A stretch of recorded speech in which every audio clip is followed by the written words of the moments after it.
você que clicou nesse vídeo. Saiba você que eu não sei o tema de hoje.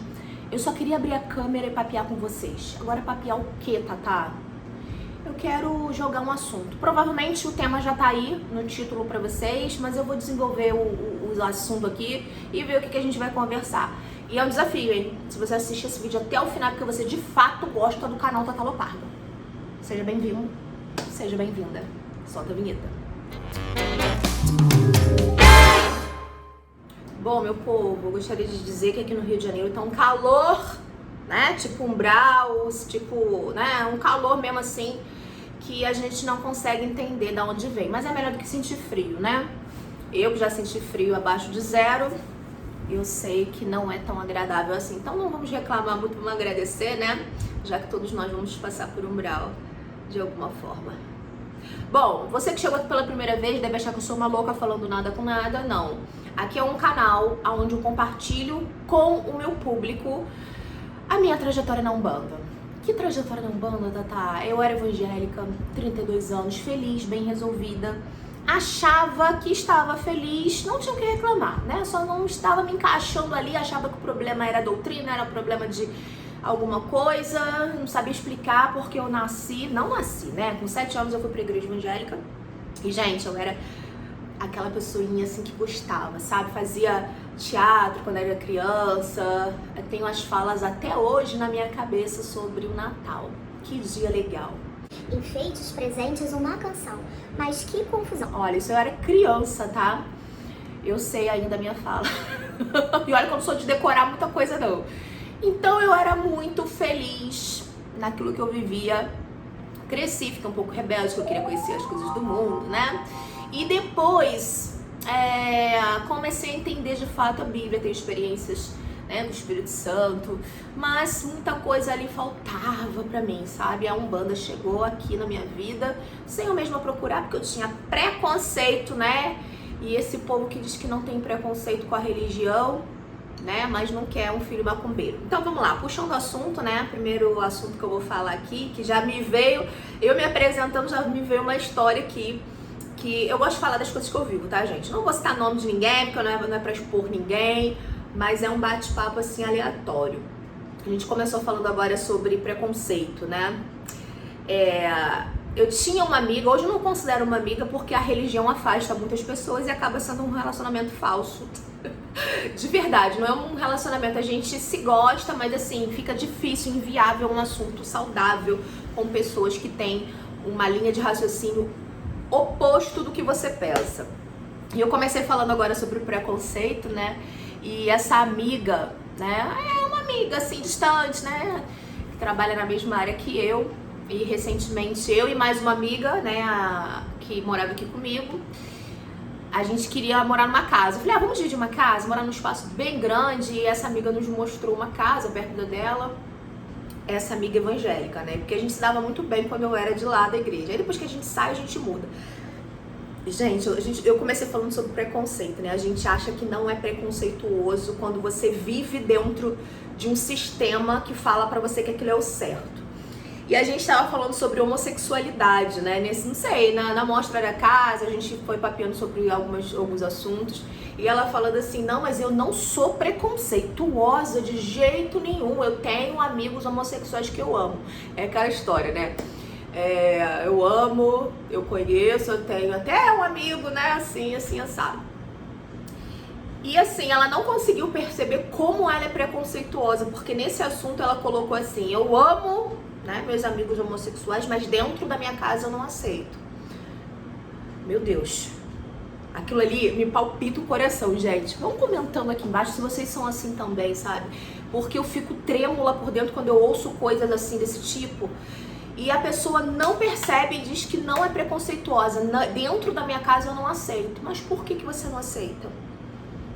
Porque são pessoas que vivem em pecado, eu não quero maldição na minha casa. Meu Deus, aonde não está o preconceito aqui? Seres humanos, pessoas que nasceram assim, né? Imagina, a gente tá levando um pouquinho para essa questão do preconceito, da homossexualidade. E como essas pessoas sofrem, nascem, e até mesmo quando eu era da igreja, eu vejo, né, os irmãozinhos que eu era criança, adolescente, fazia parte do meio ali, e que eu já percebia criança que eram homossexuais e até hoje vivem nessa luta, não pode assumir, não pode viver. E meu Deus, né? Por isso que a gente crê na reencarnação, porque é a chance que a pessoa tem de continuar a história, às vezes viver uma vida reprimida em determinadas áreas da sua vida, seja ela qual for, e ela tem um débito, né, uma dívida de viver aquilo que foi escrito para ela. Eu tô fazendo terapia, né? A gente vai falando de tudo aqui, tá, gente? Vocês vão comentando, que aí eu já vou pegar assunto pra gente papear no próximo vídeo. Eu tô fazendo terapia e eu descobri, né, que em outra vida eu fui mãe de 5 filhos. E nessa vida me veio como um bloqueio para engravidar, porque eu não era feliz em ser mãe. Aí o que acontece? Tatá vivia reclamando em outra vida que não queria ser mãe. A palavra tem poder, meu povo, até para outra vida, tá? Você vai ficar falando as coisas aqui que, não sou feliz, não quero isso, não quero...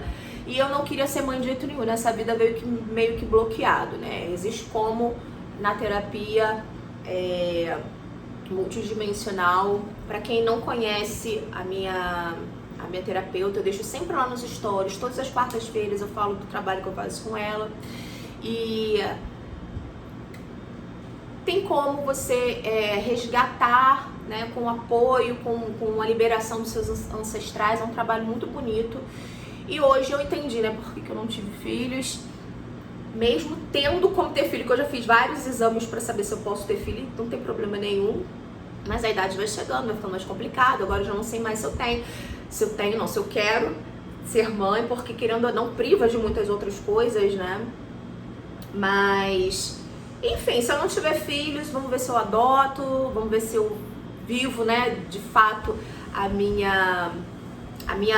meu débito do passado, porque o que eu voltei a dizer aqui, né, voltando a dizer aqui com vocês, que eu comecei falando e aí eu me perco. A minha dívida que eu vim resgatar nessa vida, eu queria muito ser empoderada naquela época, falar para as mulheres, vivam suas vidas, sejam felizes, né, empoderar outras mulheres, e não tinha esse espaço da mulher na época lá que a minha terapeuta fez esse trabalho, visualizou isso na multidimensional. Eu não tinha voz, eu não podia falar, era dependente de marido, não era satisfeita em ser mãe, cuidar de 5 crianças, de 4, que eu tava grávida de 1 quando ela viu. E nessa vida é como se eu tivesse essa sede de falar, né? Não é à toa que eu tenho um canal no YouTube e falo aqui da minha vida abertamente sobre as coisas que eu quero falar. Então eu gosto de falar porque eu acho que quando você fala, você liberta, né, tudo aquilo que tá dentro de você e ajuda outras pessoas. Então é uma responsabilidade muito grande. Além de estar no YouTube, estar nas redes sociais, a gente influencia pessoas. Muita gente influencia negativamente, achando que tá influenciando pro bem, não sei de onde, né? Cada um tem seus valores, seus princípios, tem sua história. E se a gente ficar olhando para muita coisa, a gente enlouquece. Então, você tendo pessoas como referência, você ajuda outras pessoas. Então, eu sinto que eu tô cumprindo a minha missão nessa vida de alguma forma, sabe? Agora, me veio aqui uma história, né, dessa semana, que eu papeei com algumas pessoas da minha época de evangélica, né? Não pessoas que eram da minha época, mas são pessoas que eu conheci agora, recentemente, e que a gente começou a conversar sobre essa questão de religião. São pessoas evangélicas, sempre vem no meu caminho, gente. Então, assim, eu não sei se eu comecei falando no vídeo, eu me converti a Umbanda tem 3 anos, fiquei na igreja evangélica há 32 anos, sim, tive um encontro com o Espírito Santo. Eu era aquela pessoa fervorosa que eu amava um monte, e eu conversei com essas pessoas esses dias sobre orar no monte, né? Como era legal, como era prazeroso ir ao monte, orar, né? Determinar, que o povo manda em Deus, né? Faz isso porque eu tô precisando. Eu determino porque eu quero que seja assim. Na Umbanda eu aprendi que é de acordo com o nosso merecimento. Basta você ser uma pessoa, plantar coisas boas que você vai colher, de fato, né? A gente vive num mundo de provas e expiações, a gente vive a lei da causas e efeitos. Tudo que você faz volta pra você. E aí a gente começou a conversar sobre época de monte, que era uma época muito legal, que eu passava a madrugada toda orando. E o porquê que você conversou isso, Tatá? Quando a gente entra em assunto de religião, né, por aí, na vida fora, com pessoas que têm curiosidade de saber por que você foi pra Umbanda, Tatá, você não era feliz na igreja evangélica? Sim, me faltava muita coisa, me faltava respostas. E essa questão do orar no monte, eu tive assim uma reflexão hoje, né, sendo umbandista, sobre o orixá da montanha, né, que rege a sua força nos montes.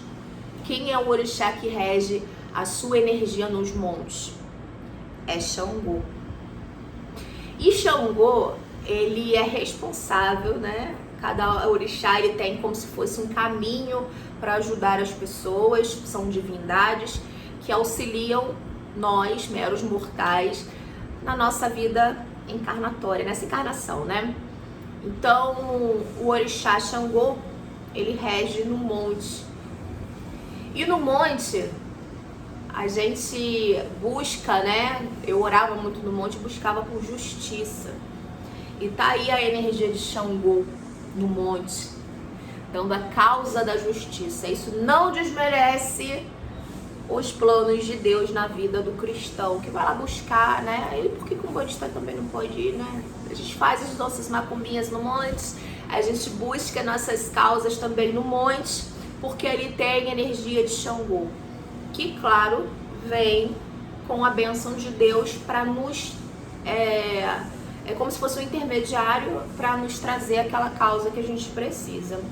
Então, muitas das vezes tem o preconceito, né? A gente começou falando de preconceito até de homossexualidade religiosa, né? Porque a religião, ela coloca muito preconceito na cabeça das pessoas. Então hoje eu me encaixei na religião de Umbanda por conta de me permitir ser eu, pensar com a minha cabeça. É uma religião que ama as pessoas, ama o ser humano do jeito que ele é. E hoje eu tenho essa visão de orar no monte, a energia de Xangô, que ali está para reger a justiça, a força. E muitas das pessoas não sabem disso, né? E também não importa, porque o importante é a gente buscar dentro da nossa fé, da nossa religião, dentro daquilo que a gente crê. E eu quis colocar isso aqui agora para finalizar esse vídeo, né, de 12 minutinhos agora. Acredito que não vai ter edição, eu tô editando pouco os meus vídeos, mas era um papo assim que veio aleatoriamente. Eu abro a câmera e vem saindo alguns temas pra gente falar, tá bom? Se você veio aqui pela primeira vez e assistiu até o final, deixe nos comentários aquilo que você quer debater de assunto, o que você pensa sobre essas questões. E eu acredito que Deus está em todos os lugares. Cada um cultua da sua forma. Xangô não é Deus. Xangô é uma energia, uma divindade, que é uma manifestação de Deus através do monte, que é o que eu coloquei aqui nessa questão. Então, vamos continuar orando no monte, pedindo justiça para a terra, mediante a tantas dificuldades que a gente tem vivido nesses últimos dias, né, gente? É isso, muito obrigada pelo seu bate-papo, né? Por me ouvir, pelo menos. E deixa aqui nos comentários o que vocês querem ver no próximo vídeo. Ah, deixa eu falar aqui só uma coisinha pra finalizar. Eu vou continuar mais 2 assuntos aleatórios aqui no canal, tá? Eu vou ligar a câmera e vou falar o que me vier na cabeça como eu fiz esse vídeo. E eu acho que foi bom, me soou muito bem, tô sentindo uma paz. E foi falado aquilo que precisava ser falado, né? É isso, meus amores. Muito obrigada pela companhia de vocês. Muito axé. Sempre deixa o like pra me deixar feliz. E a gente se vê no próximo bate-papo aleatório aqui no canal Tatá Loparda. Fui!